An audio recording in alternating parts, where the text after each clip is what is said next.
नमस्कार. मी कैलास विलासराव पाटील, बेडे ग्रामपंचायत सदस्य व आमचे सहकारी मित्र बेडे ग्रामपंचायत सदस्य विष्णुपंत पाटील, गौतम नाना नागरगोजे, भाग्यश्रीताई खाडे, जयश्रीताई कांबळे आणि सुनीताताई शेळके, शुभांगीताई सूर्यवंशी असे सर्व 7 सदस्य आणि बेडेच्या ग्रामस्थांनी मिळून आदरणीय मुख्य कार्यकारी अधिकारी जिल्हा परिषद यांच्या निदर्शनास काही गोष्टी आणून दिलेल्या होत्या. त्या अद्यापही त्यांच्याकडून कुठलीही दखल घेतलेली नाही. त्यामुळे आम्ही येत्या 25 जुलै 2024 रोजी जिल्हा परिषदच्या समोर उपोषण करणार आहे. याचं कारण एक असं आहे की तत्कालीन ग्रामपंचायतच्या कारभाराविषयी आम्ही जो आवाज उठवलेला होता त्या अनुषंगानं काही गोष्टी आपल्या समोर निदर्शनास आणून देऊ इच्छितो.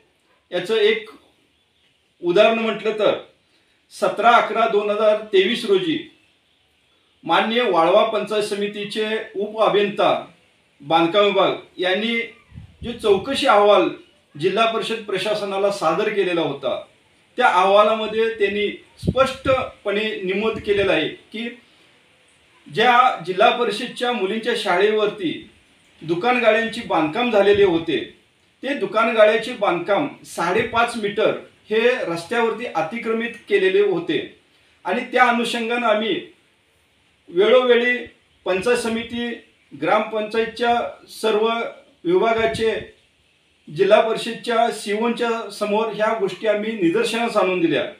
मुख्य कार्यकारी अधिकारी जिल्हा परिषद बांधकाम विभाग यांच्या निदर्शनास आणून दिल्या, परंतु त्यांच्याकडून अद्याप कोणतीही ठोस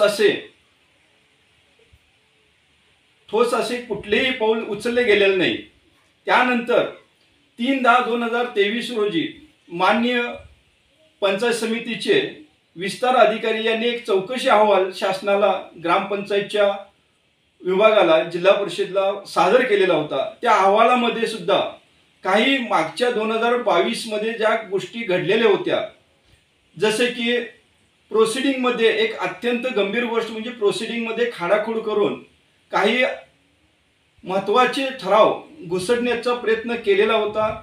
त्यानंतर एप्रिल 2022 ते नोव्हेंबर 2022 या 8 महिन्यात जो बाजार कर गोळा केलेला होता तो बाजार कर ग्रामपंचायतच्या खात्यावरती जमा दिसून येत नाही. त्याच्यावरही आक्षेप त्यावेळेचे तत्कालीन तालुका विस्तार अधिकारी यांनी सादर केलेला होता. त्याच्यावरही कुठल्या जिल्हा परिषद प्रशासनानं कारवाई केलेली नाही.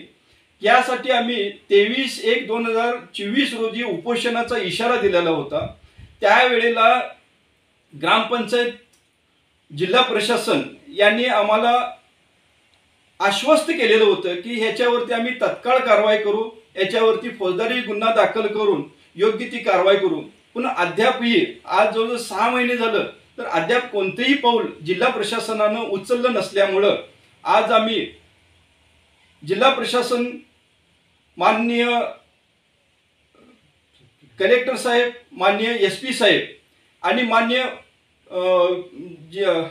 PWD या सर्व खात्याला आम्ही सूचित करून 25/7/2024 रोजी आम्ही सर्व ग्रामपंचायत सदस्य आणि बेडगमधले सर्वच ग्रामस्थ आम्ही 1 दिवसाचं लाक्षणिक उपोषण करणार आहे. आणि त्यानंतरही जर शासनानं त्यानंतरही जिल्हा प्रशासनानं जर याची दखल नाही घेतली तर पुढे आम्ही एक मोठं तीव्र आंदोलन उभा करू, एवढे आम्ही ह्या निमित्तानं आपल्या माध्यमातून सर्वांना सांगू इच्छितो. दिनांक 25/7/2024 रोजी आमचं लाक्षणिक उपोषण होणार आहे. जर इथून पुढं जिल्हा प्रशासनानं याचे गांभीर्याने दखल जर नाही घेतली, ह्या झालेले जे अतिक्रमित बांधकाम आहे जर काढलं नाही आणि संबंधित अधिकाऱ्यांच्यावर जर कारवाई नाही केली तर आम्ही उच्चस्तरीय चौकशीची मागणी करणार आहे आणि एक उग्र आंदोलन छेडण्याचा आम्ही इशारा या निमित्तानं आपल्या सर्वांना देतो.